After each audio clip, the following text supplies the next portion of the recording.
Good morning बच्चों, आप सब कैसे हो। उम्मीद करती हूँ आप सब अच्छे होंगे। रोज़ घर का खाना खा रहे होंगे और जितना हो सके बाहर का खाना मत खाना। रोज़ का रोज़ हम जितना आपको दिखाते हैं बच्चों, मैं रोज़ एक ही बात कहती हूँ कि जितना हो सके थोड़ा थोड़ा भी 10 मिनट का रोज़ देख लोगे, पढ़ लोगे, उसके छोटे छोटे पॉइंट्स बना लो और जब लेसन पूरा हो जाता है तो किताब के प्रश्न उत्तर करते रहना।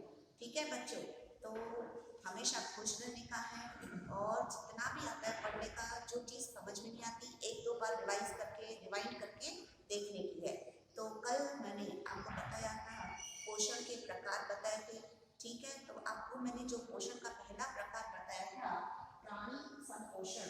प्राणी संपोषण जिसमें मैंने आपको बताया था कि जो आहार ग्रहण करने की विधि है वो खुद ही करते हैं, खुद ही पाचन करते हैं, उसको हम प्राणी संपोषण कहते हैं।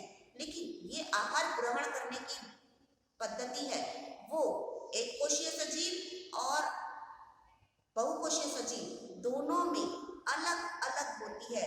आपको पता ही है एक कोशीय सजीव कौन से होते हैं, जिनमें सिर्फ उनकी शरीर में सिर्फ कितने कोश होते हैं, एक। हमारा शरीर कैसा है, बहुकोशीय। बहुकोशीय का मतलब बहुत सारे कोशों के द्वारा बना हुआ। तो एक कोशीय से जो बना हुआ है उसका उदाहरण है अमीबा और पैरामीशियम। क्या उदाहरण है, अमीबा और पैरामीशियम। और आप पहले से ही पढ़ चुके हो कि अमीबा का आकार अनिश्चित होता है, मतलब उसका कोई शेप नहीं होता, उसका कोई निश्चित शेप निश्चित आकार नहीं होता, उसका अनिश्चित आकार होता है और वह एक कोशीय सजीव है। उसे एक कोशीय सजीव क्यों कहा जाता है, क्योंकि उसके शरीर के अंदर सिर्फ कितने कोश होते हैं, एक कोश। इसलिए अमीबा को क्या कहा जाता है, एक कोशीय सजीव। ठीक है, एक और एक कोशीय सजीव है जिसका नाम है पैरामीशियम। क्या नाम है, पैरामीशियम। और पैरामीशियम का आकार ये हर बार एग्जाम में पूछा जाता है कि पैरामीशियम का आकार कैसा होता है। तो यहाँ पर आप देख लीजिए, आपको कैसा लग रहा है, थोड़ा इमेजिन करो। आप रोज घर पे क्या पहनते हो, अगर आप नंगे पाँव घूमते हो तो पाँव गंदे हो जाते हैं ना, तो आप पहनते क्या हो, चप्पल। तो पैरामीशियम का आकार कैसा होता है, चप्पल जैसा होता है। कैसा होता है, चप्पल जैसा होता है। उसके अंदर भी सिर्फ एक कोश आया हुआ है, इसलिए ऐसे सजीवों को हम एक कोशीय सजीव कहते हैं। आज हम सीखेंगे कि अमीबा में, अमीबा क्या है, एक कोशीय सजीव। तो अमीबा में पोषण ग्रहण करने की, मतलब खाना लेने की, आखिर वो खाना कैसे लेते हैं, उनके अंदर कैसे जाता है, डाइजेशन में कौन मदद करता है, पाचन क्रिया में कौन मदद करता है, उसके बारे में समझेंगे। ठीक है, फिर कल के जो टॉपिक होगा उसमें हम सीखेंगे मनुष्य में आहार ग्रहण करने की पद्धति, मनुष्य में पाचन कैसे होता है, उसके बारे में कल। ठीक है, लेकिन यह प्रश्न भी 2 अंक का परीक्षा में बार बार पूछा गया है कि अमीबा में पोषण कैसा होता है। अब देखो अमीबा का आकार यहाँ पर दिखाया गया है, आप एक देखो कैसा आकार है, इसका आकार कैसा है, अनिश्चित। कैसा आकार है, अनिश्चित। कैसा भी आकार दे, ठीक है। अब देखो इसका आकार अनिश्चित है और उसके बीच में क्या आया हुआ है, उसके बीच में कोश केंद्र आया हुआ है। आपको किताब में भी पेज नंबर 109 पे दिया हुआ है, ये अमीबा की आकृति दी गई है, उसके भीतर ये कोश केंद्र बताया गया है। और उनके पास कोई हमारे जैसा मुंह नहीं होता जहाँ पे खाना जाए, लेकिन उसके पास क्या होता है, उनके पास अंगुली जैसा एक प्रवध होता है। प्रवध है तो या फिर उसको क्या कहते हैं, पादप कह दो, कुछ पादप कह दो, ठीक है, पादप कह दो, प्रवध कह दो, बात एक ही है। तो वो अपना भोजन इसकी सहायता से लेते हैं। देखो ये सिंपली अमीबा का चित्र है और ये बाजू में क्या है, खाद्य कण, उसके पास में क्या पड़ा हुआ है, खाना। ठीक है, अब ये जो सतह है सेल वाली, किसके आकार की, अंगुली के आकार की। उस अंगुली के आकार को हम कहते हैं प्रवध कहते हैं, पादप कहते हैं, कुताद कहते हैं। आप कोई कोई भी एक नाम लिख सकते हो। अब जब खाद्य कण इधर आता है तो इसको ग्रहण कौन करता है, उसको कौन ग्रहण करता है, प्रवध गण करता है। उसका आकार कैसा होता है प्रवध का, वो होता है अंगुली जैसा। तो भोजन को अपने प्रवध की सहायता से घेर लेता है। अभी क्या करना, समझो ये भोजन है तो इसको क्या करेगा, घेर लेगा।